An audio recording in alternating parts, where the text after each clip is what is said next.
Hayatımın tacıydı kara gözlü cavanlığım. Eşk mehabbet acıydı kara gözlü cavanlığım.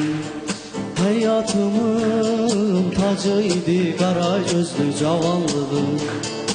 Eşk mehabbet acıydı kara gözlü cavanlığım.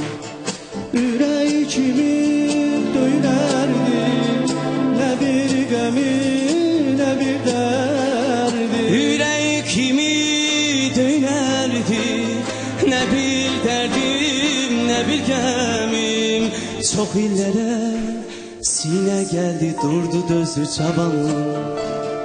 Çok illere sine geldi durdu dözdü cavanlığım. Ömrün çiçeği gelen oldu, ha, sevinç oldu keder oldu.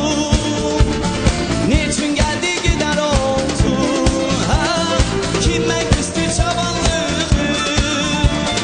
Ömrün çiçeği gelen oldu, ha, sevinç oldu keder oldu. Niçin geldi gider oldu, ha, kime küstü çabanlığım.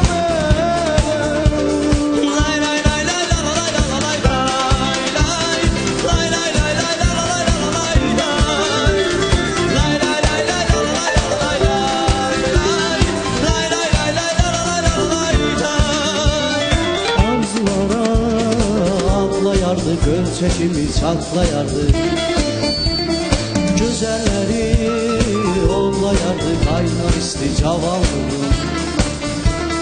Arzulara atlayar, göl çeşimi çağlayardı, güzelleri ollayardı, şirindir cavanlığım. Tebiyetim ebedidir, sevgilerim ebedidir. Tebiyetim ezelidir, tebiyetin nimetidir. Çok illere sine durdu dözü çabanlığım. Çok illere sine geldi durdu dözü cavanlığım. Ömrü çiçeği